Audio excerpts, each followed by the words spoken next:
Bien,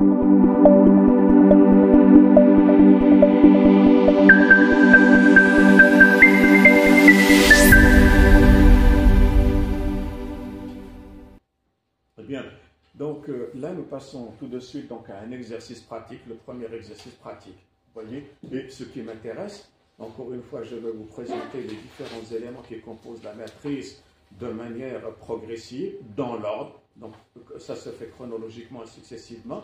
Mais en même temps, ce qui m'intéresse également, c'est que nous allons nous interroger sur l'énonciation. Vous voyez, c'est-à-dire la démarche en elle-même, la formule que nous allons utiliser, les termes que nous allons utiliser. Rappelez-vous, on l'a toujours dit, lorsqu'il n'y a pas de concept, rigoureux, tout discours scientifique n'est que du bavardage. Donc nous avons besoin de concepts précis. Et là aussi, nous allons commencer par l'intitulé. Vous le voyez, je vous l'ai toujours dit, lorsque vous présentez, vous faites un exposé en utilisant un diaporama, ne donnez jamais à votre auditoire un texte en bloc, parce qu'il va se transformer tout simplement en lecteur. Et si votre auditoire se transforme en lectorat, il ne vous prêtera plus attention. Donc c'est pour cela que finalement, je n'utilise pas, j'allais dire, une animation, mais beaucoup plus ce qui est de manière tout à fait sobre. C'est moi, quelque part, qui manipule votre attention. Vous voyez, puisque je vous donne la chose au fur et à mesure. Donc, exercice pratique 1. J'utilise différentes couleurs parce que le recours à la couleur, ce sont des stratégies. Ce sont des stratégies à la fois de visibilité, et indirectement, ce sont également des stratégies argumentatives qui me permettent ou qui me garantissent en tant qu'orateur que tout simplement mon auditoire m'aura compris. Vous voyez, puis il suit un certain raisonnement. Donc là aussi, nous allons commencer par l'intitulé. Et là, c'est un préliminaire. Donc là aussi, j'utilise les couleurs, encore une fois, pour attirer votre attention. Donc les éléments qui sont en couleur, généralement, c'est ce que vous devez retenir, c'est ce que vous devez mémoriser. Et de manière plus ou moins directe, ça vous facilite le résumé. Donc, avant d'arrêter l'intitulé de ma recherche, et là vous le voyez, j'utilise un adjectif possessif. Pourquoi? Parce que mon travail, je dois me l'approprier. S'il n'y a pas cette appropriation ou réappropriation d'un contenu, eh bien il n'y a pas de travail personnel. Puisque ce travail, il doit être personnel. Vous voyez? Bien, donc avant d'arrêter l'intitulé de ma recherche, dans le cadre de la réalisation d'un mémoire de Master 2. Et là, au plan de l'énonciation, c'est quoi? C'est une incise, puisque ce segment de phrase est placé entre deux virgules. Ça me permet déjà de contextualiser, de préciser. C'est une précision d'envergure. Donc, avant d'arrêter l'intitulé de ma recherche dans le cadre de la réalisation d'un mémoire de Master 2, j'ai choisi. Puisque j'ai choisi, et la méthodologie, c'est d'abord un certain nombre de choix que vous faites. Mais ces choix doivent impérativement être assumés. C'est ça, être responsable. C'est me porter garant. Donc, j'ai choisi.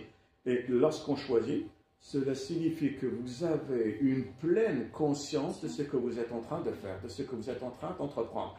Quelqu'un qui n'en est pas conscient ne peut pas avoir choisi. Vous voyez, il y a un état de conscience qui est là, qui est évident. Donc, j'ai choisi parce que j'assume. Il y a une subjectivité qui est là. J'ai choisi mon thème. À savoir ici, là, je vous donne le thème, donc en italique, la carte postale de la période coloniale en Algérie. Vous voyez, c'est le thème à partir duquel nous allons travailler. J'aurais pu tout simplement dire la carte postale, je vous l'ai dit tout à l'heure, nous avons une réflexion en entonnoir, mais nous avons déjà commencé à préciser le contexte dans lequel ça va se faire. Vous voyez, il s'agit de la carte postale, mais pas de n'importe quelle période, je précise de la période coloniale, et en Algérie. Pourquoi est-ce que j'apporte toutes ces précisions? Eh bien, parce que tout simplement, le fait d'apporter ces précisions-là, en fait, ça va délimiter mon champ d'intervention. Ça va déjà aussi, dans un premier temps, m'orienter en ce qui concerne mes choix méthodologiques. Et puis, quelque part, le fait que je dise la période coloniale. C'est-à-dire que je le veuille ou que je le veuille, pas dans un premier temps. Ne serait-ce que pour la recherche documentaire, je suis obligé d'adopter une approche historique. Vous voyez, c'est-à-dire en faisant référence à l'histoire. Ensuite, il ne s'agit pas de n'importe quel lieu, il s'agit de l'usage de la carte postale durant la période coloniale, mais en Algérie. On pourrait avoir un autre usage dans un autre lieu. Donc, il faut délimiter son champ d'intervention. puisque lorsque vous abordez un objet d'étude, vous ne pouvez pas le faire, vous ne pouvez pas l'aborder sous tous ses aspects. Vous devez choisir un aspect en particulier pour des raisons tout à fait pratiques. Donc, point, longuement réfléchi. Il y a une réflexion. Ce longuement réfléchi, il correspond à quoi? Il correspond tout simplement à la phase de la recherche documentaire. Et il correspond à la revue de la littérature. C'est pour cela qu'il est longuement réfléchi. Donc, longuement réfléchi et précisément orienté. Pourquoi précisément? Lorsque vous avez collecté vos documents, qu'est-ce que vous êtes obligé de faire? Vous sélectionnez. Pourquoi? Parce que pour des raisons pratiques, vous n'allez pas tout retenir. Vous êtes obligé de procéder à une certaine forme de sélection. C'est pour cela que je dis précisément orienté. C'est cette sélection. Mais n'oubliez pas, c'est qu'on pourrait par exemple donner la même thématique à des groupes différents d'étudiants, leur donner les mêmes références bibliographiques, mais en fonction des choix qu'ils auront fait, c'est-à-dire ils ont choisi tel ou tel passage, ils ont choisi telle ou telle citation, eh bien en fonction de cette orientation, l'interprétation sera différente, puisqu'elle sera personnelle. Et parce que l'interprétation, elle sera différente, qu'est-ce qu'elle a déjà conditionné? Elle a déjà conditionné les résultats que je vais pouvoir obtenir. Parce qu'en vérité, les résultats, ils dépendent tout simplement de la valeur de mon corpus, de la représentation que j'ai de ce même corpus, et tout simplement aussi des limites de ce corpus. Vous voyez? Donc c'est pour cela que, en limitant tel ou tel corpus, je n'aurai pas la prétention de dire je vais forcément généraliser mes résultats. Non, c'est pour cela que je dois me donner des limites. Donc longuement réfléchi et précisément orienté, mon thème, encore une fois, c'est la subjectivité qui est là, c'est mon thème, je dois me l'approprier. Mon thème est transformé. Je suis obligé de transformer. Et que veut dire transformer? Le préfixe trans, cela signifie que vous passez d'un état à un autre état. Donc la transformation, c'est un changement au niveau de la forme elle-même. Et transformer et devient. Il y a un devenir. Vous savez que nous avons 3 états naturels. Le premier état, c'est l'être, donc tout ce qui est valeur intrinsèque. Le deuxième état, c'est l'avoir, tout ce qui est extrinsèque, donc extérieur à vous. Et puis le passage de l'un à l'autre, c'est le devenir. Donc 3 choses caractérisent l'être, donc l'être, le devenir et l'avoir. Donc ça devient un sujet. Ce n'est pas le sujet, je n'aurai pas cette prétention. C'est un sujet tel que moi, je me le représente. Donc ça, c'est par rapport donc, à mon intitulé et qui est là, qui est le suivant. La carte postale et son apport. Vous voyez, et là je le fais exprès, non pas parce que je n'avais pas de place, non, c'est que je suis en train de le présenter au niveau de titre. Et le niveau de titre me permet d'articuler tout simplement ma pensée, donc d'avoir une meilleure lisibilité, une meilleure visibilité. Parce que finalement, qu'est-ce qui m'intéresse? Mon point de départ, c'est la carte postale. Mais en quoi est-ce qu'elle m'intéresse? Par rapport à son apport, qu'est-ce qu'elle va apporter? Mais encore une fois, par rapport à quoi? À la légitimation de la mission civilisatrice de la France en Algérie. Vous voyez, le titre est assez simple, mais il est déjà orienté, suffisamment orienté. Il nous donne toutes les précisions nécessaires. Mais n'oubliez pas, vous le constatez, il n'y a pas de ponctuation finale. Il n'y a pas de ponctuation finale, sauf dans le cas où c'est une interrogation, parce que c'est un terme, ce n'est pas un énoncé, ce n'est pas une phrase, ce n'est pas un paragraphe. Vous voyez? Bien. Donc je l'ai organisé au niveau du titre. La carte postale et son apport. La chose sur laquelle on pourrait s'intéresser, si par exemple nous sommes spécialistes en sciences du langage, c'est de se poser la question de savoir, mais quelle est la valeur de la conjonction de coordination? Quelle est la véritable valeur de « et » Est-ce que c'est une opposition? Est-ce que c'est une somme? Est-ce que c'est une addition? Est-ce que c'est une confirmation? Est-ce que c'est une chronologie? Est-ce que c'est un contraste? C'est à vous de le déterminer, de l'expliciter.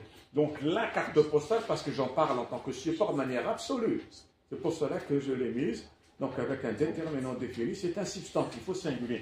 La carte postale et son apport à quoi? À la légitimation de la mission civilisatrice de la France d'Algérie. Tous les mots-clés du titre sont au singulier, parce que nous présentons une situation idéale, dans l'absoluté, et qu'il va falloir relativiser. Donc retenez bien ce titre s'il vous plaît pour qu'on puisse passer à la suite. Là c'est mon intitulé. Tout à l'heure je vous avais présenté donc les différents thèmes que vous-même en tant que collègue vous avez proposés à nos étudiants de master en sciences du langage et en littérature et civilisation. C'est pour cela que nous devons penser raisonnablement les intitulés. Les intitulés doivent être suffisamment précis. Pour quelle raison? Parce que c'est ceux que nous allons communiquer tout simplement à notre administration et à nos instances scientifiques pour qu'elles puissent les valider. Et puisque par la suite, on n'a plus pratiquement la possibilité de les remanier ou de les changer. Donc c'est pour cela que, en tant qu'encadrant, en tant que directeur de mémoire ou directeur de thèse, vous êtes responsable de la formulation, de la première formulation. Il s'agira bien entendu peut-être de la négocier par la suite avec vos étudiants. Donc retenez cet intitulé s'il vous plaît. Bien, le champ de recherche. J'ai un intitulé. Pour que je puisse en faire quelque chose de scientifique, je dois savoir dans quel sens est-ce que je vais le travailler. Donc la carte postale et son apport à la légitimation de la mission civilisatrice de la France en Algérie. Vous allez me dire, mais M. Dafou, vous êtes en train de vous répéter. C'est intentionnel. Parce que plus je me répète et plus je m'imprègne de chaque terme de mon intitulé. Plus je m'imprègne et plus ma réflexion est en train de s'approfondir parce que j'essaie d'établir des rapports de plus en plus précis entre chacun des termes. Voyez, et entre les différents termes. Pourquoi légitimation avec mission? Pourquoi mission et civilisatrice? Pourquoi carte postale et apport? Vous voyez, à chaque fois que je me répète, je m'imprègne davantage. Bien. Mon champ de recherche. Et encore une fois, c'est l'usage de l'adjectif possessif parce que tout simplement, je dois me l'approprier. Donc, mon champ de recherche touche à l'étude socio-linguistique critique des idéologies. Voyez? Et ça, s'il vous plaît, ce n'est pas les étudiants qui vont le découvrir par eux-mêmes. C'est ce que vous devez leur proposer. Et ça, c'est ce que je vous demande de faire, ce canevas. Soit vous le préparez en tant que pré-projet, vous-même, et vous l'explicitez aux étudiants que vous encadrez, soit vous reprenez ce canevas-là, vous leur proposez le thème, mais les différents éléments qui composent le canevas, vous allez les négocier au fur et à mesure avec eux. Vous voyez, vous allez les négocier. Mais attention, les étudiants de master n'ont pas une conscience claire des choses. Leur vision est encore assez limitée. Donc c'est à vous de la préciser. Donc ici, j'attire votre attention, c'est l'étude, pas n'importe quelle étude, socio-linguistique, mais pas n'importe quelle socio-linguistique, c'est l'étude socio-linguistique critique des idéologies. Et là, bien entendu, si je n'ai pas suffisamment d'éléments d'information, il va falloir que j'entame ma recherche documentaire. Qu'est-ce que la sociolinguistique? Qu'est-ce qu'une étude sociolinguistique? Qu'est-ce qu'une étude sociolinguistique critique? Et qu'est-ce que la critique des idéologies? Donc j'ai déjà des mots-clés qui vont permettre d'aller de l'avant. C'est bon? Le constat. Si je me suis intéressé au thème, et si je l'ai orienté, c'est que quelque part, il y a une étincelle qui a surgi, il y a quelque chose qui m'a incité. Encore une fois, je vous répète le titre. Et là, chaque terme est à sa place. Et c'est pour cela aussi que, pourquoi tout à l'heure j'avais précisé avec M. Hamdaoui que nous sommes en train de travailler sur l'énonciation, même si vous êtes en littérature civilisation. C'est d'abord un travail d'énonciation. C'est un travail sur le langage, c'est un travail sur l'argumentation, c'est un travail sur la conceptualisation. Donc vous êtes responsable de chaque terme que vous utilisez et de chaque formulation de la phrase. Vous avez une phrase type et vous respectez certains principes de la phraséologie. Certains instruments et médiateurs de la culture sont constamment détournés de leur fonction première. On s'arrête là. Il faut aller progressivement. On n'a pas la prétention de prétendre qu'il s'agit de tous les instruments.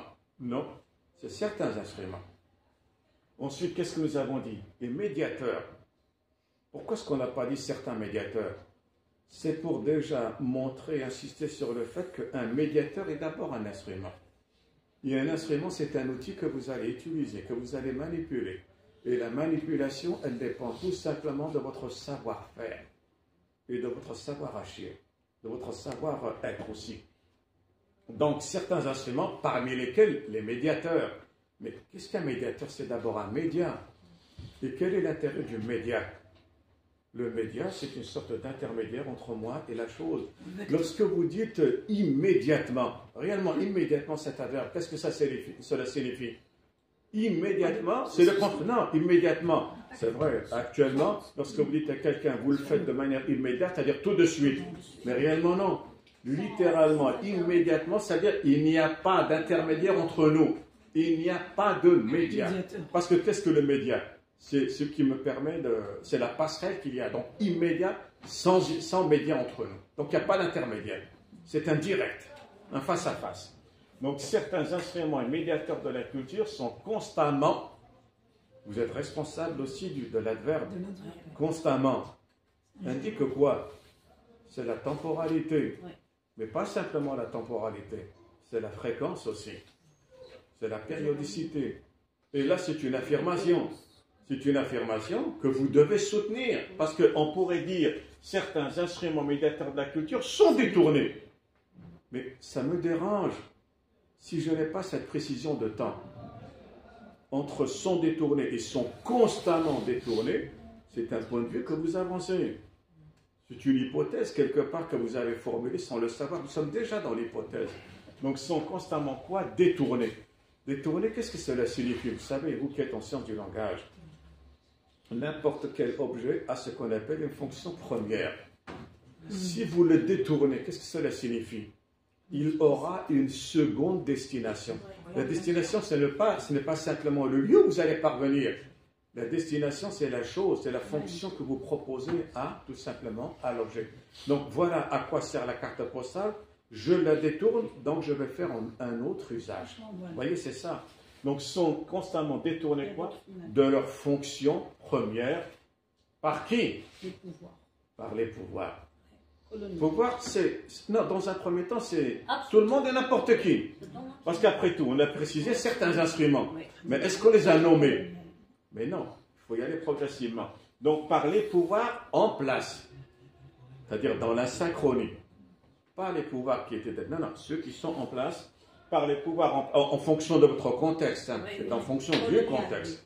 Donc, par les pouvoirs en place, qui quoi? Qui on use. Pourquoi est-ce que je n'ai pas dit qui utilise? Pourquoi est-ce qu'on n'a pas dit utiliser? On a dit user. Utiliser. C'est palpable. Pas simplement cela. La finalité. Vous avez un savon. Vous l'utilisez chaque jour. Oui.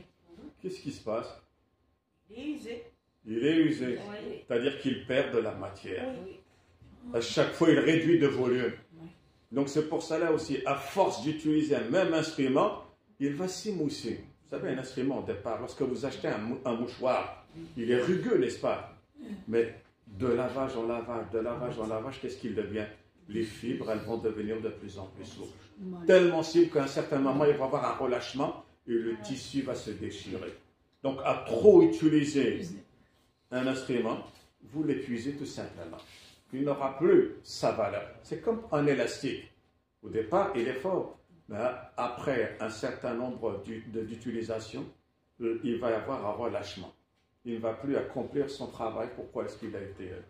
Donc, par les pouvoirs en place qui en usent, mais attention, selon leurs seules ambitions.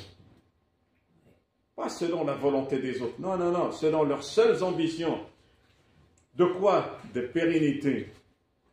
Et pérennité, ça me renvoie à quoi?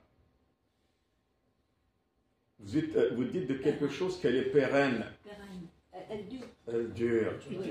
Et pérennité doit vous rappeler quoi? Doit vous rappeler quoi? L'éternité. L'éternité, oui, mais par rapport à ce que moi j'ai écrit.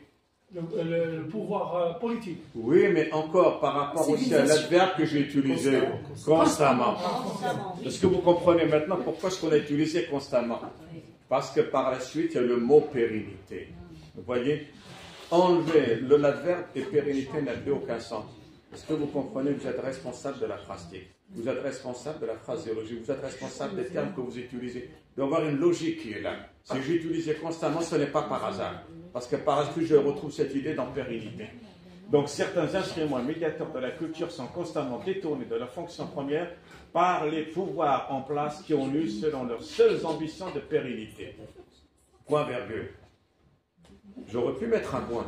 Mais pourquoi est-ce que nous mettons un point virgule? Nous mettons un point virgule au lieu d'une virgule parce que nous savons qu'il y a un lien entre la première idée et la deuxième idée. Vous voyez, et tout de suite après, tel est le cas. Et là, je vais préciser quoi? Mon instrument médiateur. Je vous donne un cas parmi tous les instruments médiateurs qui existent. Tel est le cas de la carte postale de la période coloniale, qui abordait chronologiquement. Là aussi, qu'est-ce que je suis en train de... Je vous ai déjà donné mon approche. Je suis en train de donner des éléments de méthodologie qui aborder chronologiquement peu vers de modalités. C'est une possibilité qui peut se concrétiser comme elle peut ne pas se concrétiser, qui peut se réaliser comme elle peut ne pas avoir lieu. Vous voyez, qui peut, mais attention, après coup, et là encore après coup, c'est quoi? C'est l'idée de temporalité aussi, qui peut après coup se transformer en véritable quoi? Document historique. Document historique pour qui? Pour moi, qui le considère en tant que tel. C'est moi qui le considère en tant que document historique. C'est moi qui n'appartiens pas à cette époque, mais qui l'interroge. Mais au départ, est-ce qu'il était un document historique? Non. Non. Il est devenu document historique. Mais pour qui? Pour moi. Pour moi. Qui, après coup, peut se transformer en véritable document. Pas simplement document. En véritable, je suis responsable de chaque adjectif que j'utilise. En véritable document historique. Quoi? Pourquoi je le considère comme étant un véritable? Parce qu'il sera révélateur. Que veut dire révélateur? Il va me montrer certaines vérités. Voyez? Un véritable document historique révélateur de quoi?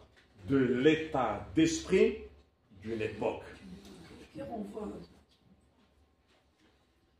Marx, dans sa définition de ce qu'il a appelé lui-même la jahiliya, il a repris littéralement la jahiliya. Qu'est-ce qu'il a dit?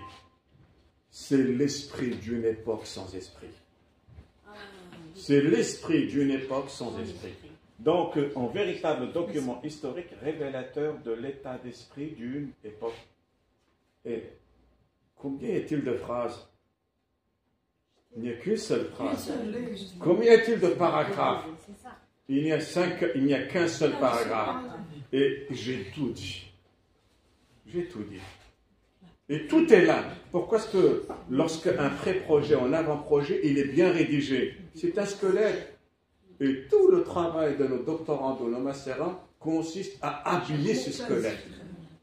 Lorsqu'il est bien conçu, toutes les réponses, vous les avez déjà là. Toute la démarche scientifique est là. Et donc, il vous appartient, en tant que directeur de mémoire ou de thèse, d'en faire prendre conscience, une pleine conscience à vos étudiants. Tout est là. C'est pour ça que c'est essentiel de le réaliser concrètement. Vous voyez, on a une seule phrase, là, finalement. Vous voyez, ça, c'était le constat. Le constat, c'est ce qui va justifier, ce qui va motiver aussi. Bien, donc la problématique. La problématique. Et là, encore une fois, puisque j'ai un sujet, j'ai un thème, il n'y aura qu'une seule problématique. Ils n'ont pas, comme on a l'habitude de l'affirmer, plusieurs problématiques. Bien. Cette problématique, en fait, je vais l'asseoir sur un certain nombre d'éléments. Au-delà de l'invitation au voyage. Et l'invitation au voyage, c'est justement la fonction première d'une carte postale. C'est ça sa fonction première. Elle vous permet de voyager. Là, vous êtes là et quelqu'un vous l'envoie. Il vous dit, voilà, je suis dans tel ou tel lieu, tu peux l'admirer, etc. Donc, au-delà de l'invitation au voyage, que peuvent, c'est une possibilité, une hypothèse que nous envisageons, que peuvent bien nous apprendre, pas la carte postale, les cartes postales. Pourquoi? Parce que je suis en train de constituer mon échantillon et mon corpus. Parce que je ne peux pas prétendre à faire quelque chose de rigoureusement scientifique si je n'ai pas cette relativité, si je n'ai pas ce pluriel. Je ne peux plus travailler avec le singulier. Je ne peux pas dire la carte postale. Je suis obligé de parler des cartes postales maintenant pour constituer tout simplement mon échantillon, mon corpus. Donc vous voyez, ce passage du singulier au pluriel. Bien.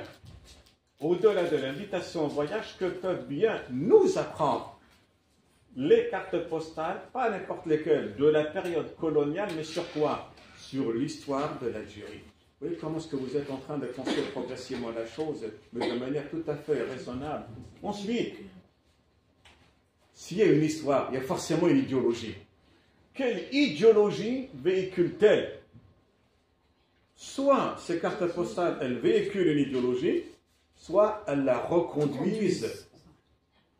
Quelle différence y a-t-il entre véhiculer et reconduire? C'est une question de temps. Parce que si elles reconduisent, c'est-à-dire que c'est toujours valable. C'est toujours valable. Vous voyez?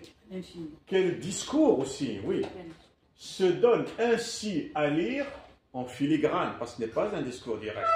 Pourquoi est-ce que ce n'est pas un discours direct, c'est un discours en filigrane? Parce que nous l'avons dit, la fonction première de la carte postale est d'inviter au voyage. Ce n'est pas d'être un document historique. Document historique, c'est ce qu'elle devient par la force des choses par la suite. Mais attention, sous le regard de l'historien, sous le regard de l'archéologue, sous le regard de l'architecte, tout ce que vous voulez, c'est moi qui en fais un document. Elle n'est pas un document par excellence. Dans quel discours se donne ainsi à lire en filigrane de ces images? Une carte postale est d'abord une image, n'est-ce pas? C'est une image. De ces images et des représentations. Lorsque vous prenez un paysage en image, lorsque vous photographiez quelque chose, il y a forcément une représentation. Elle peut être inconsciente comme elle peut être consciente, volontaire ou involontaire. Mais l'essentiel, là où il y a une image, ce n'est pas objectif. Il y a forcément une représentation. Donc, filigrane de ces images et des représentations implicites qui sont suscitées, qui sont provoquées. Et pourquoi est-ce que j'ai utilisé le terme représentation? Parce que sinon, je ne pourrais en aucun cas justifier le fait que ce soit un document historique. J'affirme que c'est un document historique ou c'est devenu un document historique parce que derrière, j'ai été capable d'en retrouver les représentations. D'accord? Bien. Et par conséquent, permet-elle, cette fois-ci, c'est la carte postale en tant que support, en tant que genre, permet-elle de découvrir? Que veut dire découvrir? Et là aussi, enlever le couvercle, enlever le voile. C'est ça, découvrir. Ce n'est pas simplement partir à la recherche de la chose, non. Lorsque je découvre, j'enlève le voile, j'enlève le couvercle. De quoi? Sur ce qui était masqué. Il y avait quelque chose de masqué, de caché. Dissimulé. Oui. Permet-elle de découvrir une histoire visuelle, hein, pour qu'elles en passent, ce sont des images de la colonisation de l'Algérie. Donc si vous posez les questions essentielles, tout le travail est déjà là, il est fait. Bien, première référence. Je vous l'ai dit, je dois légitimer. Je dois légitimer.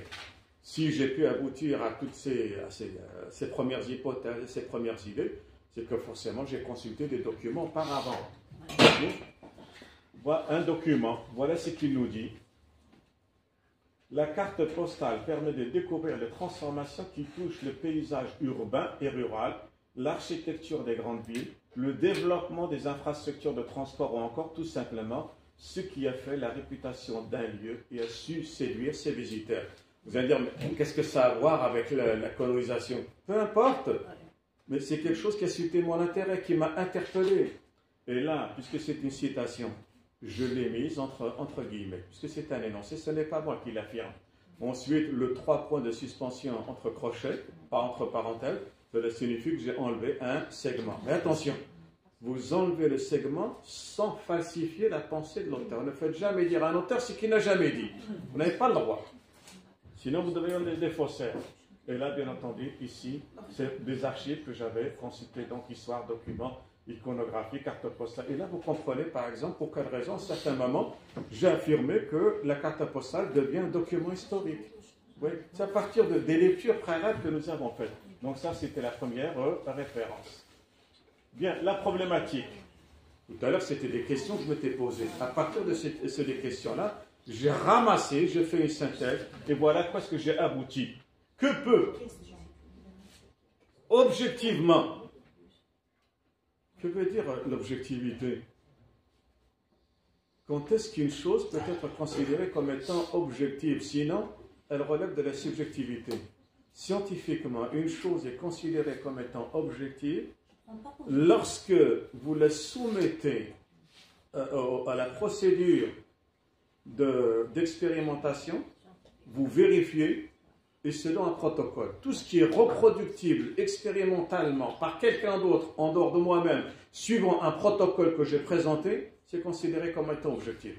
S'il ne peut pas le reproduire, s'il est incapable de mettre en application le protocole, ou s'il le met en application, il aboutit à des résultats différents, ce n'est plus objectif.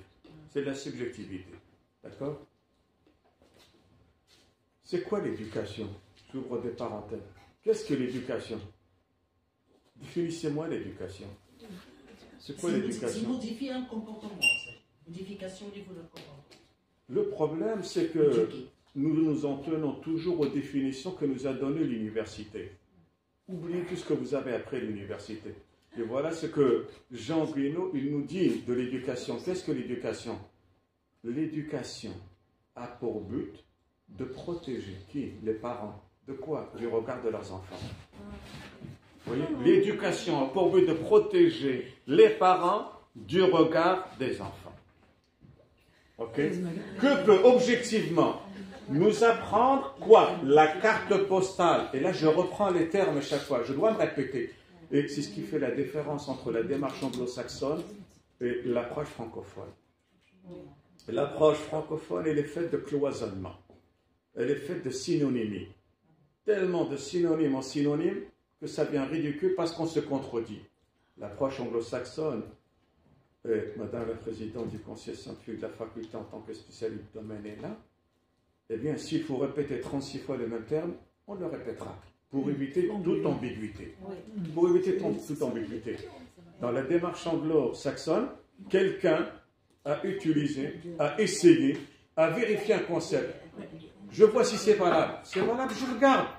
Pour la pensée francophone, non. Le même phénomène, la même idée, 36 concepts différents. Et on ne sait plus qui a raison. La démarche anglo-saxonne, elle est pragmatique. C'est pragmatique. Pourquoi perdre du temps? Non. Ne jamais dépenser de l'énergie physique ou intellectuelle pour rien. L'économie de la langue également. Donc, que peut objectivement nous apprendre la carte postale de la période coloniale? Je me répète, parce que je précise, sur quoi? Sur la vision. Pourquoi vision? Parce que tout à l'heure, qu'est-ce que j'ai dit? Représentation visuelle. Donc, vision. Que peut objectivement nous apprendre la carte postale de la période coloniale sur la vision d'une altérité algérienne? Altérité, c'est l'autre. L'altérité algérienne, mais attention, faussée et péjorative. Qui le dit? Désormais, c'est moi qui le dis en tant que chercheur. C'est moi qui estime qu'elle est faussée et qu'elle est péjorative, selon le regard que je portais dessus. Mais attention, je veux aussi aborder ou traiter de la chose de manière objective, sinon on pourrait me le reprocher. Donc, que peut objectivement nous apprendre la carte postale de la période coloniale sur la vision d'une altérité algérienne faussée et péjorative? Mais attention, propagée. Là aussi, c'est quelle idée? C'est le temps. Et tout à l'heure, propager. J'ai utilisé deux autres verbes. Véhiculer et reconduire. Propager, véhiculer et reconduire. Est-ce que vous voyez comment est-ce que j'ai construit mon édifice progressivement? Chaque terme que j'utilise, il trouve sa place. Il est soutenu par ce qui lui succède ou ce qui lui précède. Donc, faussé, péjoratif, propagé, sous quoi? Sous l'effet de la légitimation de la colonisation. Ouais. Parce que la colonisation, elle a voulu légitimer. Et en légitimant, j'affirme qu'en utilisant la carte postale d'une certaine manière, elle a voulu légitimer également. Ce que vous constatez, c'est qu'ici, ma problématique, elle est sous forme de point d'interrogation. C'est une question. Ce n'est pas toujours le cas. Dans le cas où vous avez éventuellement une problématique interrogative, vous n'avez plus besoin de questions de recherche. Dans le cas où c'est une affirmation, elle est négative, elle est déclarative, vous pourriez avoir besoin d'une sous-question. Donc, ce sont des choix de méthodologie. C'est bon? Retenez cette... Oui. Monsieur Dachou, à un moment, à la page 7, vous avez vu la problématique. Là, vous avez mentionné plusieurs questions. Oui. Et encore à la page 9, vous avez encore évoqué la problématique avec une seule question. Donc, et là, c'est généralement le problème qui se pose par rapport aux étudiants. Est-ce que la problématique, c'est la question? Et c'est quoi la différence entre problème, problématique et question de recherche? Donc, c'est ce qui pose énormément de problèmes chez les étudiants. Moi, d'après, j'avais enseigné la matière de corpus problématique et méthode, et j'ai appris que le problème provient de ce état d'inconnaissance. Donc, j'ai un certain nombre de connaissances, et dès qu'à un moment je tombe dans ce vide-là, dans ce gap-là d'inconnaissance, c'est là où le problème se pose. Et la question de recherche, ce n'est qu'une reformulation. Et je leur ai toujours dit que la problématique, c'est tout le raisonnement qui nous a mené à formuler une question de recherche. Exactement, voilà. Vous avez tout à fait raison. La problématique n'est pas le problème. Voilà. Quand est-ce que la problématique elle intervient? C'est lorsque j'ai problématisé pour me répéter mon problème. Voilà. Le problème il se pose parce que tout simplement on doit trouver une solution quelque part à tel ou tel phénomène. Vous voyez? Mais la problématique ne correspond pas forcément, comme vous voulez dire, à la question de recherche. La question de recherche n'est que la concrétisation. C'est l'aspect tout simplement visible de l'iceberg ou c'est l'aspect concret de la problématique. La problématique, de manière générale, peut être considérée comme étant le fil d'Ariane. Voilà. C'est le fil d'Ariane qui permet toute cette construction-là. C'est un processus. Bon. Parce que, comme vous l'avez dit, selon les pages, je vous ai donné tel ou tel aspect. J'ai donné des 3 questions, ensuite j'ai donné... Non. Là, parce que je suis en train de vous montrer comment est-ce que j'ai construit progressivement la problématique. C'est pour vous dire que finalement, dans un pré-projet, il ne s'agit pas de se dire que c'est un seul jet. Et ça vient d'un seul jet. Non, c'est des constructions progressives.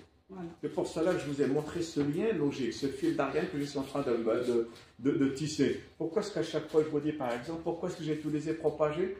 C'est parce que j'ai utilisé véhiculer, parce que j'ai utilisé reconduire. J'ai utilisé constamment parce que j'ai utilisé pérennité. C'est le fil d'Ariane. Vous voyez, c'est cette construction. Parce que le plus difficile pour un étudiant, ce n'est pas de lui donner le résultat, ça ne va pas le convaincre. C'est de lui montrer comment est-ce qu'on a édifié la chose, comment est-ce qu'on l'a construit. C'est pour cela aussi que vous avez l'impression que je suis en contradiction avec moi-même. Non, je suis en train de vous donner comment est-ce que la problématique finale, entre guillemets, elle a découlé d'un certain questionnement qui a précédé. Là, ce qui m'intéresse, comme on l'a dit tout à l'heure avec Dr Hamnaoui, c'est la démarche. Je suis en train de vous faire prendre conscience de la démarche méthodologique. Vous voyez? Et donc, cette contextualisation du thème choisi m'incite à formuler la problématique suivante. Qu'est-ce que la contextualisation? Ce sont les 3 questions que j'ai posées préalablement. C'est-à-dire que cette problématique est le résultat de quelque chose qui a précédé. C'est une causalité. C'est comme s'il y avait une certaine forme de déterminisme. En quelque sorte, cette contextualisation, c'est cet état de connaissance que j'ai déjà. C'est plus synthèse. C'est plus synthèse. Exactement. Voilà. C'est des connaissances préalables. C'est des connaissances préalables. Mais tout à l'heure, pourquoi est-ce que je vous ai mentionné? Voilà ma première référence. Parce que ça ne vient pas du néant. C'est forcément à partir d'un certain nombre de lectures, un certain nombre de suggestions, un certain nombre de déductions. Il n'y a pas de fumée sans feu. Exactement. Exactement. Voilà. L'hypothèse. Et vous savez que vous n'êtes pas obligé d'avoir une hypothèse dans n'importe quel travail. Généralement, l'hypothèse, c'est lorsqu'il s'agit d'expérimentation. Mais lorsqu'il s'agit tout simplement de faire de la description, je peux me contenter d'un objectif de recherche. Pour préciser, pas d'un objectif de recherche. Bien, la carte postale détournée de sa fonction première. Et encore une fois, vous avez l'impression que je me répète. Je suis obligé de me répéter pour qu'il n'y ait pas d'ambiguïté. Tout à l'heure, j'ai dit fonction détournée de la fonction. Je suis obligé de me répéter. Et plus je me répète encore une fois, plus je m'entraîne et plus j'ai une vision claire. La carte postale détournée de sa fonction première, et là, je vous la rappelle. Quelle est cette fonction première? À savoir la transmission d'un courrier personnel de façon plaisante entre proches et amis. C'est vrai ça. On l'a dit tout à l'heure, c'est une invitation au voyage. Mais pourquoi? J'envoie une carte postale à un ami, un proche, donc de la famille, pour dire voilà où je suis. Voilà, tu peux admirer par carte postale. Donc la carte postale détournée de sa fonction première, à savoir la transmission d'un courrier personnel de façon plaisante entre proches et amis. Mais au plan de l'énonciation, Que m'apprend détourner? Qu'est-ce qu'il est en train de montrer? Quelque chose que nous oublions très souvent, que ce soit nous en tant qu'enseignants, donc universitaires, que nous oublions de mentionner à nos doctorants, que nous oublions de préciser à nos mastérants. La carte postale détournée, cet adjectif qualificatif, qu'est-ce qu'il montre? Il révèle mon positionnement. Oui. Au plan de l'énonciation, c'est La une trace de modernisation. subjectivité. C'est ma position. Et c'est là où je vois s'il y a un apport personnel ou pas. Est-ce que la carte postale, elle, a été détournée? Oui, par quelqu'un d'autre. Ouais. Mais qui l'affirme? C'est mon regard, c'est le regard C'est que là- moi j'ai c'est- porté. C'est là où réside l'originalité du travail. Exactement. aussi. C'est le Vous voyez, constat de départ. c'est le constat de départ. Mais ce constat qui a été fait par moi. Oui. Parce que quelqu'un d'autre aurait pu Il très aurait bien ne pas vu avoir cette autre vision chose. des choses. Oui. Mais c'est pour cela que vous devez préciser à vos étudiants, à vos doctorants, à vos mastérants, voilà la manière de montrer votre posture, la manière d'exprimer votre positionnement, votre position. L'originalité La de deuxième votre partie, travail. la deuxième partie Oui, de la phrase peut être utilisée. C'est une hypothèse, n'est-ce pas? oui, oui, on va terminer. Donc la carte postale détournée de sa fonction première, à savoir la transmission d'un courrier personnel de façon plaisante, c'est une invitation au voyage, Oui. entre proches et amis, peut-être, c'est un verbe de modalité, peut être Il y a une utilisé probabilité. à des fins de propagande. Pourquoi est-ce que j'utilise propagande cette fois-ci? Parce que tout à l'heure, n'oubliez pas mon fil d'Ariane, au départ, de quoi est-ce que j'ai parlé? Les pouvoirs. Pouvoir, oui. Propagande, c'est le terme politique. Oui. Est-ce que vous voyez toute la terminologie que je suis en train de ramasser? Propagande, j'ai parlé de politique, j'ai parlé de pouvoir. Donc je ne pourrais pas dire que c'est de la publicité, puisque politiquement on doit parler de propagande. Et puisque nous parlons de propagande, par rapport à quoi aussi? Par rapport à la légitimation. De quoi? De la mission. Quoi? Civilisatrice. Oui. Donc vous voyez le terme. C'est le terme qui convient. Donc peut être utilisé à des fins de propagande au service d'une politique expansionniste. Et là, c'est- Pourquoi expansionniste? Puisque je l'ai dit, c'est une mission de colonisation. Oui. Donc c'est le terme qui convient, l'expansion territoriale. Vous voyez? Donc de la propagande au service d'une politique expansionniste, partant de cette idée. Partant de cette idée, c'est mon point de départ. Je pose l'hypothèse suivante. Et là, au risque de me répéter, qu'est-ce que j'ai fait? J'ai utilisé le verbe poser. Je pose l'hypothèse. Parce que qu'est-ce qu'une hypothèse? C'est ce que justement vous posez. Ok? Partant de cette idée, je pose l'hypothèse suivante. C'est une manière d'insister. Voilà ce que je dis. Voilà mon hypothèse. Et l'hypothèse, s'il vous plaît, qu'on s'entende une fois pour toutes. Vous n'êtes plus obligé d'avoir cette prudence de la méthodologie traditionnelle qui faisait qu'on utilise le conditionnel présent, par exemple. Vous voyez, on n'est pas obligé. Ou alors un certain futur. Non, non, on utilise le présent. Pourquoi? Parce que c'est une sorte de présent atemporel, c'est une sorte de présent de vérité générale jusqu'à ce que je puisse confirmer ou infirmer. À vérifier. C'est à vérifier.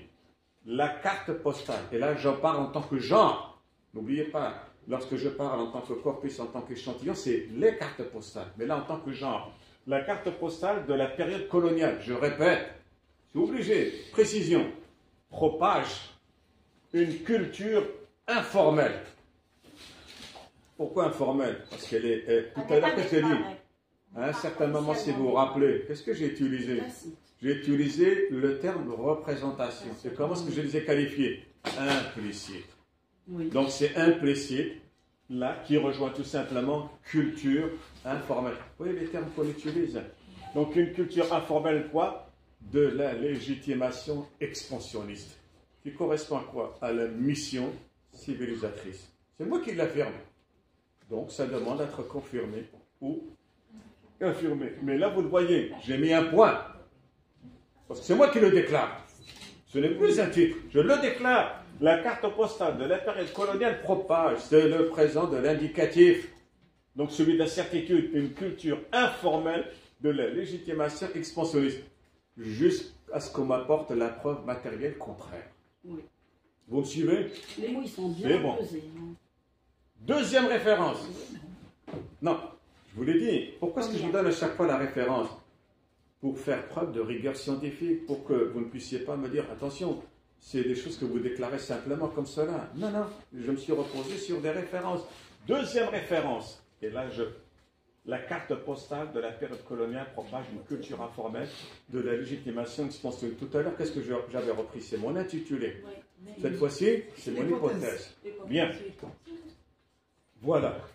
La propagande se rapproche de la publicité en ce qu'elle cherche à créer, transformer ou confirmer des opinions et qu'elle use, c'est intéressant, le verbe user, qu'elle use en partie de moyens, instruments, médiateurs, de moyens qu'elle lui a empruntés. Elles sont distinctes en ce qu'elles visent un but politique et non commercial. Donc la différence entre propagande et publicité. La propagande influence. C'est logique. La propagande influence l'attitude fondamentale de l'être humain. Et si il y a influence d'une manière ou d'une autre, il y a manipulation. Oui. Il y a manipulation. Bien, la propagande influence l'attitude fondamentale de l'être humain. En cela, c'est-à-dire parce qu'elle modifie, parce qu'elle manipule, en cela, elle peut être une possibilité aussi rapprochée de l'éducation. Mais les techniques qu'elle emploie habituellement et surtout son dessein, c'est-à-dire son intention, donc c'est EI, de convaincre et de subjuguer sans former, en fond, l'antithèse. C'est-à-dire qu'elle fait le contraire de l'éducation, puisque l'éducation, elle est explicite, l'éducation, elle est volontaire. Voyez? Et là, c'est ça qu'avait dit Jean-Marie Doménach, la propagande politique. Voyez? Donc ce sont les idées sur lesquelles je me suis reposé. J'ai été obligé de faire une recherche documentaire, de passer la revue de la littérature. L'objectif de la recherche, n'oubliez pas, mon hypothèse, quel sera mon objectif? Mon objectif, encore une fois, je dois l'assumer. Je dois assumer que c'est mon travail. Mon objectif sera, là vous le constatez, nous utilisons le futur simple. Pourquoi? Parce que c'est un pré-projet. Lorsque vous aurez écrit l'introduction, vous n'avez plus le droit d'utiliser le futur simple. Dans l'introduction, vous dites « mon autre objectif » et où l'a été. Bon, il faudra que les étudiants prennent conscience. Ça sera le futur simple parce que c'est une projection. C'est à venir, je ne l'ai pas encore réalisé. C'est une intention. Mon objectif sera quoi? De comprendre. Et je vous l'ai toujours dit. Lorsque vous voulez rendre compte d'un objectif en français, vous utilisez dans la mesure du possible un verbe d'action à l'infinitif. Ce qui n'est pas le cas en anglais, puisqu'en anglais on aura un substantif. Généralement c'est un substantif, c'est un nom. Et pour l'arabe également. Mon objectif sera de comprendre quoi? Comment la carte postale détournée, encore une fois, j'insiste, détournée de sa destination initiale. Cette fois-ci, destination initiale, c'est l'équivalent de fonction première. De sa destination initiale a pu. Pourquoi a pu? Parce que c'était la période coloniale. Nous ne sommes plus dans cette période-là. Donc, mon objectif sera de comprendre comment la carte postale détournée de sa destination initiale a pu servir quoi? La cause coloniale. Pourquoi est-ce que je ne me suis pas contenté de mettre cause coloniale uniquement en italique? Parce que l'italique, généralement, c'est pour mettre en valeur. C'est pour attirer l'attention. Les guillemets, c'est pour dire aussi, attention, ce n'est pas moi, ça ne m'appartient pas. Ou alors, c'est pour dire, ça m'appartient, mais j'utilise dans une acception particulière. Mais c'est une façon aussi de dire, au plan d'énonciation, je n'y adhère pas. Il y a quelque chose qu'historiquement ils ont appelé cause coloniale. Mais c'est une expression dont je n'ai pas trouvé l'équivalent. Pour les besoins de mon exposé, je vous redonne cette expression. Une cause est toujours juste. Oui. Mais puisque je ne veux pas qu'il y ait d'ambiguïté, de malentendu, je vais utiliser leur expression. Mais pour m'en démarquer, au plan d'énonciation, je la mets entre guillemets. C'est leur cause, pas la mienne. Je n'y adhère pas. Voyez? Donc, détourné de sa destination initiale, a pu servir la cause coloniale en son temps. A pu. En son temps et évaluer. Ça, ce sont mes deux objectifs. Mais en vérité, je n'ai qu'un seul objectif. Mais pour le concrétiser, je suis obligé d'utiliser des objectifs intermédiaires. Dans un premier temps, comprendre et évaluer. Est-ce que je peux évaluer si je n'ai pas compris? Non. Donc, je suis obligé d'abord de comprendre. On s'entend et évaluer. Donc, la valeur de la conjonction de coordination, ici, c'est la chronologie. Donc, c'est la succession. Et évaluer quoi? L'impact de son instrumentalisation. Instrumentalisation de qui ou de quoi? De la carte postale. Est-ce que la carte postale voulait servir la cause coloniale? Non. Une carte postale, c'est une invitation au voyage au préalable. Mais qu'est-ce qu'elle a subi? Elle a subi une instrumentalisation parce qu'elle a été mise à son insu au service tout simplement d'un certain pouvoir, au service d'une certaine propagande. Donc c'est pour ça que le terme instrumentalisation, il est fondamental. On s'entend et évaluer l'impact de son instrumentalisation subtile. Pourquoi subtil? N'oubliez pas, parce qu'auparavant, je vous ai dit représentation implicite, parce que je vous ai dit culture informelle. Vous voyez la construction de ma phrastique, de ma phraséologie, de mon énonciation. Chaque terme, en fait, il trouve des sous-bassements sur ce qui précède. Donc, son instrumentalisation subtile sur quoi? Sur les consciences citoyennes. Sur les consciences citoyennes de l'époque, hein, bien entendu. Au point de contribuer, puisqu'elle a été instrumentalisée. Elle va contribuer, donc participer. Contribuer à quoi? À la légitimation de la mission civilisatrice de la France en Algérie. Et parce que je n'y adhère pas, je l'ai mis encore une fois entre guillemets. Mais pour qu'il n'y ait pas de malentendu, j'ai repris tout simplement la formulation ou l'expression utilisée. C'est bon? Donc, vous voyez. Sont terrandiques aussi. Hein. Pourquoi pas? Oui. Pourquoi pas? Mais c'est votre interprétation. C'est votre interprétation. L'essentiel, ce qui m'intéresse moi dans cet exposé, c'est pour vous montrer que finalement, en respectant le principe de l'économie de la langue, en très peu de choses, nous pouvons dire beaucoup. C'est un peu le phénomène de l'aphorisme, vous voyez. En peu de mots, je dis beaucoup de choses. Mais en même temps, pour vous montrer qu'il ne s'agit pas de faire du bavardage scientifique. Il s'agit d'écrire. Et là, je vous interpelle en tant que membre des jurys de soutenance, vous montrer ce qui fait la valeur d'un écrit. Donc la valeur d'un écrit, ce n'est pas forcément le résultat auquel on a abouti. C'est aussi cette maîtrise de la langue qui est là. Parce que finalement, qu'est-ce que je suis en train de vous montrer en tant qu'exercice pratique? Je l'ai dit au départ, maîtrise du langage, maîtrise de l'argumentation et maîtrise de la conceptualisation. C'est ce que je suis en train de concrétiser sous vos yeux. Donc, il y a certains mémoires qui peuvent être intéressants, serait-ce que par rapport à l'énonciation, pas forcément par rapport aux idées véhiculées, mais l'énonciation, elle est remarquable. C'est bon? Troisième référence. Je dois légitimer. Bien. La Libye. Je vous dis, c'est des références qu'on peut ramasser, parce qu'au départ, lorsque vous lancez une requête sur Google et sur un moteur de recherche, vous ne savez pas sur quoi exactement vous allez tomber. Au départ, ça pourrait être des idées fort éloignées de vos préoccupations, mais qui peuvent vous aider. Ça va provoquer l'étincelle, le déclic. La Libye fit l'objet de cartes postales avec légendes en français dès les dernières décennies de la domination ottomane. Ok? Le nombre des sujets se développa notablement lors de la guerre italo-turque de 1911-1912. Il fallut fournir des cartes postales aux soldats, aux fonctionnaires, aux premiers colons italiens et aussi populariser l'idée de la conquête de la Libye dans une Italie qui s'interrogeait sur le bien fondé de cette aventure. Vous voyez? De là, la multiplication des sujets qui présentent tous les aspects de la Libye et qui font souvent appel à des vues antérieures à la conquête.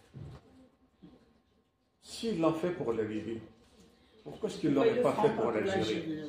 Donc c'est à moi de montrer qu'ils l'ont fait pour l'Algérie. D'où l'intérêt et l'originalité, entre guillemets, du thème choisi. C'est-à-dire que finalement ce thème, est-ce que je l'ai inventé? Je ne l'ai pas inventé, mais je suis parti d'une réalité, de quelque chose qui a existé. Sauf que je l'ai algérianisé. Je l'ai algérianisé. Vous voyez? Donc ça, c'est la troisième référence, et qui, au plan la rigueur scientifique va donner davantage de force, tout simplement. Ça va consolider. Oui, ça va consolider, exactement. Et là, je donne bien entendu la référence. OK. Quatrième référence. Un exemple frappant ici. Il serait intéressant de comparer ce mouvement dévêtu-vêtu à ce qui se passe en Algérie où la femme arabe subit le mouvement inverse. Je ne sais pas si vous avez eu l'occasion de consulter la plupart des cartes postales. Dans la plupart des cartes postales, la femme algérienne, elle est dénudée. Oui. Alors que c'est contraire au principe même de notre religion. Vous voyez? Bien, dévoilé, son corps est souvent montré dénudé dans les cartes postales. Vous voyez? D'accord? Donc là aussi, la référence. La méthodologie employée. Non, je vais vous envoyer par l'intermédiaire, M. Kmen. N'oubliez pas tout à l'heure, qu'est-ce que nous avons dit? La carte postale de la période coloniale propage une culture informelle de la légitimation expansionniste. Donc, pour vérifier, je dois avoir la méthodologie. Je réaliserai, parce que c'est mon travail, quoi? Une revue exhaustive, relativement exhaustive, bien entendu, en fonction de la documentation qui sera disponible. Je réaliserai une revue exhaustive de la littérature portant sur la question de la carte postale et de son usage durant la période coloniale en Algérie, quitte à se répéter à chaque fois. Dans un premier temps, ma démarche, c'est-à-dire ma façon de faire, sera quantitative, puisque je tenterai de collecter un nombre significatif, au moins une cinquantaine, bien, de cartes postales relatives à mon thème. Vous comprenez pourquoi on est passé de la carte postale aux cartes postales, du singulier au pluriel. Le singulier, c'est la carte postale en tant que genre, en tant que support. Mais les cartes postales, c'est l'élément matériel, concret, tout simplement, de mon échantillon. Oui. Donc, puisque je tenterai, c'est une tentative, hein, c'est une tentative. Mon positionnement, le positionnement de l'énonciateur, puisque je tenterai de collecter un nombre significatif. Significatif, pas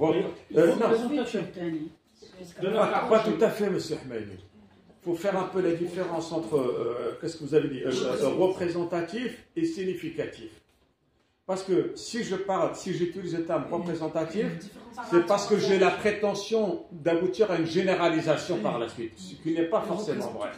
Mais significatif qui a une certaine valeur. Vous voyez, qui a une valeur culturelle aussi. Vous voyez. Donc des cartes postales relatives à mon thème. Dans un deuxième temps. Ici, la sélection n'est pas aléatoire. Ah non, elle n'est pas forcément aléatoire. Puisqu'il a dit qu'il doit être significatif. Oui, parce qu'attention, comme on l'a dit par exemple, quelqu'un pourrait uniquement travailler sur les cartes postales représentant la femme algérienne. Oui. D'autres, ils pourraient tout simplement voir sur les paysans de manière générale. D'autres sur les enfants, ça dépend aussi. Bien, dans un deuxième temps, je construirai. C'est moi qui le construis. Dans un deuxième temps, je construirai quoi? Une grille. Vous le voyez, à chaque fois, c'est un déterminant indéfini. Une revue de la littérature. Une grille de lecture personnelle. À partir de quoi? De la description commentée des cartes postales collectées et de la littérature liée au sujet. Donc, à partir de toutes les cartes postales que j'ai choisies, à partir de la littérature, c'est-à-dire des références que j'ai consultées, voilà, je vais construire une grille personnelle. L'approche sémantique. Pourquoi sémantique? Parce que tout à l'heure, je l'ai dit, un nombre significatif. Il y a du sens quelque part. L'approche sémantique justifiera, je l'espère en tout cas, toutes les interprétations objectives auxquelles je pourrais parvenir. Je n'en sais rien, je ne l'ai pas encore tenté. C'est un projet à venir. Je pourrais, comme je peux échouer aussi. Oui. L'auteur ici aussi, il est en train de mettre de la lumière sur l'interdisciplinarité de son exactement, sujet. Oui, exactement. Parce qu'il est en sociologie et en parallèle, il va entrer chez un autre domaine, les outils. Oui, exactement. Donc la méthodologie employée. Voilà. Médiagraphie, pardon, oui. Revenons au champ de la recherche, vous aviez dit que... Sociolinguistique, critique des idéologies. Exactement. Quand on dit sociolinguistique, c'est-à-dire on a affaire à la langue dans la société, ou la langue par rapport à la société. Oui. Voilà. Le corpus ici, c'est un corpus iconique. Oui. n'est-ce pas? Oui. Donc, on est dans la sémiologie. Oui. Voilà, donc dans l'interprétation des signes iconiques. Donc je voudrais savoir pourquoi on est inscrit dans la sociolinguistique. Pourquoi dans la sociolinguistique? Parce que vous le Pourquoi savez, généralement, une carte postale, elle a un recto et un verso, n'est-ce pas? Oui. Sur le recto, qu'est-ce que vous avez? Vous avez l'imagerie, vous avez l'image. Mais généralement, sur le verso, c'est toujours accompagné d'un texte très très bref. Donc ce ne sont pas les cartes postales vierges, c'est des cartes postales déjà envoyées. Et Généralement, les cartes postales, elles ne sont pas vierges. Vous voyez, la plupart, elles sont timbrées, donc un timbre postal, pardon, une date, une légende, etc. Oui. Mais bien qu'attention, cette sociolinguistique critique, comme vous l'avez dit, n'oubliez pas que je n'ai pas encore réalisé la chose. Il se peut que par la suite, en entamant mon travail, je puisse la rejeter. Mais en tout cas, elle va me donner quand même des pistes, une indication. Oui. Autre chose, monsieur. Quand on parle de discours, vous avez dit discours implicite, présupposé. On n'est pas dans la pragmatique. Si. Donc, est-ce que la pragmatique, c'est si on peut dire, l'outil le plus approprié pour... Pas forcément, puisque ici, qu'est-ce que je viens de dire? J'ai choisi beaucoup plus la sémantique. Mais lorsque je choisis la sémantique, quelque part, je suis obligé aussi d'aller vers la pragmatique. Je ne sais pas, la dernière fois, rappelez-vous qu'est-ce que je vous avais dit. Lorsque vous avez un texte sous les yeux, quelle que soit la nature de ce texte, que ce soit un texte littéraire ou scientifique, journalistique ou autre, il y a toujours 5 aspects. Nous avons dit que dans cet ordre-là, le premier aspect, c'est l'aspect matériel. Est-ce qu'il est concis, est-ce qu'il est exhaustif, est-ce qu'il est bref, est-ce qu'il est long? Le deuxième aspect, c'est l'aspect verbal. Pourquoi verbal? Parce que ça pourrait être de l'écrit, ça pourrait être de l'oral, parce que j'ai besoin de la langue. Le troisième aspect, il est forcément sémantique. Sémantique parce qu'il y a quelque chose qui est dit, il y a un sens qui est véhiculé. Et le quatrième aspect, il est forcément pragmatique. Pourquoi? Parce que c'est un acte de communication. Et enfin, le cinquième aspect, il est symbolique, parce que ce qui a été dit dans tel ou tel contexte va revêtir telle ou telle valeur symbolique pour telle ou telle culture. Vous voyez? Mais ici, il y a des choses que je suis obligé d'aller consulter, sur lesquelles je peux me reposer, comme vous l'avez dit, la sociolinguistique critique ou la pragmatique, sans que pour autant que ça fasse l'objet particulier de mon travail. Sinon, je risque d'être dévié. Autre chose. Oui. Il y a certains termes ici qui appartiennent à l'analyse de discours. Par exemple, discours, légitimation. Donc, le mot légitimation, c'est un mot qui appartient à l'analyse de discours. Légitimation, il y a 4 termes qui vont ensemble. Donc, légitimation, crédibilité, je ne sais pas. Oui, il y en a 4 de toute façon. Donc, ici, je vois qu'il y a un appel à ce que ça. Nous sommes obligés de passer par l'interdisciplinarité. Voilà. L'interdisciplinarité, la multidisciplinarité, si je veux avoir une vision objective des choses. Parce que si je me limite à une discipline en particulier. Donc, je peux faire appel à plusieurs. Enfin, je suis obligé quelque part d'en faire appel. Sauf que là aussi, il y a une approche, il y a une discipline qui va prédominer par rapport aux autres. Exactement. Donc voilà la médiagraphie indicative. C'est un titre indicatif, parce qu'elle est appelée à être enrichie. Vous voyez, donc là, c'est pour aller très très rapidement. Zoo humain, donc l'invention du sauvage. Albocardiaque, les cartes postales. Pourquoi est-ce que j'ai mis la deuxième référence en orangé, entièrement en orangé, enfin en jaune? Parce que c'est là où justement on peut directement puiser notre échantillon, quantitativement. Nous trouvons ces cartes postales dans 14 et 18. Vous voyez, je vais passer très très rapidement. C'est un certain nombre la 5e référence. Là où c'est par rapport à un colloque. Ce colloque entend explorer le rôle qu'un objet a priori banal, tel que la carte postale, a pu avoir dans la culture visuelle et littéraire des 20e et 21e siècles. Vous allez me dire, mais ce n'est pas la période coloniale. C'est l'idée qui m'intéresse. Il s'agira, c'est un colloque à venir, il s'agira d'étudier jusqu'à l'époque contemporaine les différentes façons dont poètes, écrivains et artistes ont regardé, ont manipulé, ont joué avec la carte postale et comment ils se sont appropriés ou se sont opposés à ce modèle d'iconotexte, pour répondre à votre question, plus polémique qu'il n'y paraît. Nous privilégierons les approches synthétiques ou les approches croisées. non monographique permettant une relecture de ce médium moderne. Et c'est pour ça qu'on a utilisé le terme médiateur. Donc on comprenait mieux pourquoi est-ce qu'on utilisait des termes plutôt que d'autres. Donc là aussi, ça fait partie de la médiagraphie. Je passe très très rapidement.